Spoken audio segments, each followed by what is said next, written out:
आज़ादी के फौरन बाद भारत अपनी शिक्षा व्यवस्था को एक नई दिशा देने की कोशिश कर रहा था। इसी सिलसिले में 1952 में माध्यमिक शिक्षा पर ध्यान देने के लिए एक बहुत अहम आयोग बना, मुदालियर आयोग। हमारे पास इस पर एक किताब के कुछ अंश है और आज हम इन्हीं के आधार पर समझने की कोशिश करेंगे कि आयोग ने क्या पाया और भविष्य के लिए क्या सोचा था। जी हाँ, बिल्कुल। और ये समझना जरूरी है कि ये वो दौर था जब देश को ऐसी शिक्षा की तलाश थी जो सिर्फ पुरानी विरासत न हो बल्कि नए भारत के निर्माण में सीधी मदद करे। और माध्यमिक शिक्षा, जो कि कॉलेज और जिम्मेदार नागरिक जीवन की आप कह सकते हैं सीढ़ी है, उस पर ध्यान देना तो बहुत ही जरूरी था।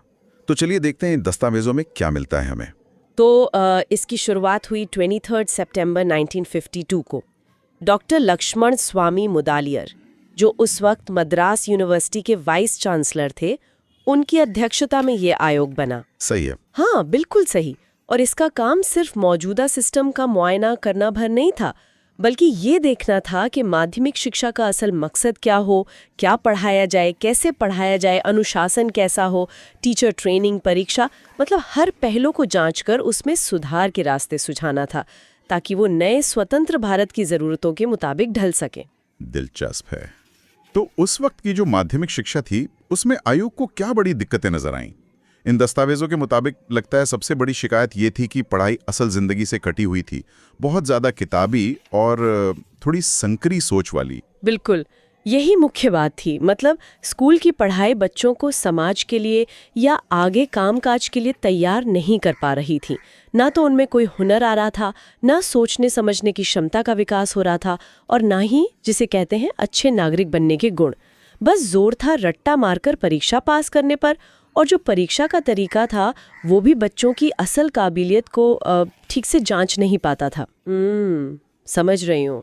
तो इन्हीं कमियों को दूर करने के लिए आयोग ने फिर माध्यमिक शिक्षा के कुछ बड़े लक्ष्य तय किए होंगे। हाँ, बिल्कुल। और वो लक्ष्य सिर्फ किताबी ज्ञान तक सीमित नहीं थे। उन्होंने कहा कि शिक्षा ऐसी होनी चाहिए जो बच्चों में लोकतांत्रिक नागरिकता की भावना जगाए, उन्हें किसी न किसी काम धंधे के लायक बनाए, उनकी पूरी शख्सियत को निखारे और उनमें नेतृत्व करने की काबिलियत पैदा करें।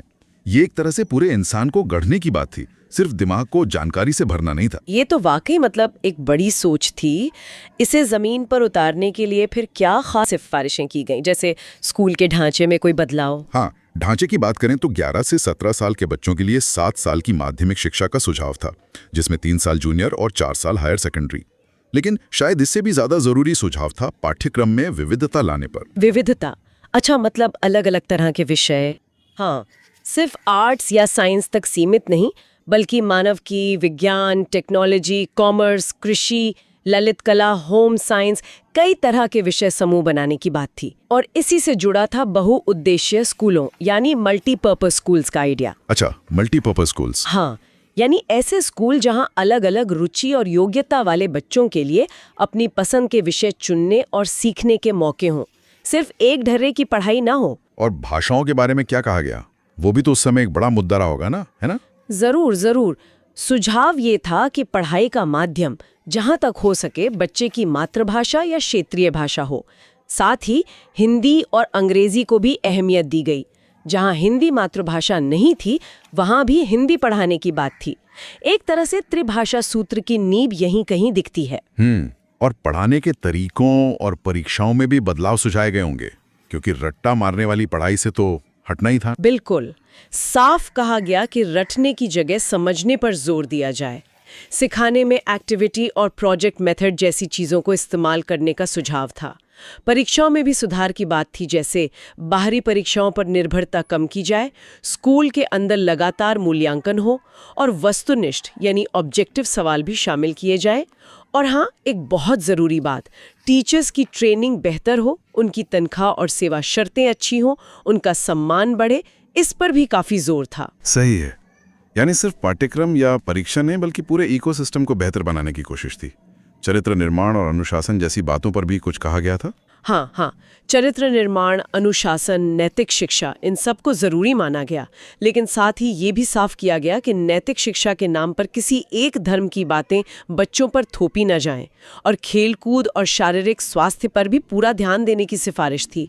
ये एक तरह से बच्चे के संपूर्ण विकास का खाका था। तो कुल मिलाकर देखें तो मुदालियर आयोग ने माध्यमिक शिक्षा को जिंदगी के ज्यादा करीब लाने, उसे व्यवहारिक और उपयोगी बनाने और बच्चों की अलग अलग ज़रूरतों और रुचियों को पूरा करने का एक बहुत बड़ा नज़रिया पेश किया था। सही कहा आपने। इसका असल मकसद था छात्रों को आज़ाद भारत की जो नई चुनौतियां थीं, जो नए अवसर थे, उनके लिए पूरी तरह से तैयार करना।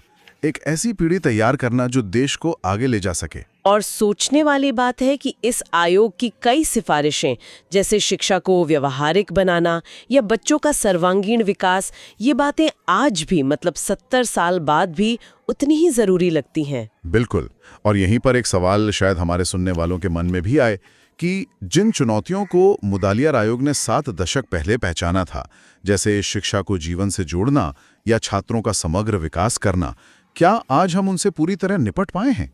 हमारे आज के प्रयास वो कितने कामयाब रहे हैं, ये यकीनन सोचने का विषय है।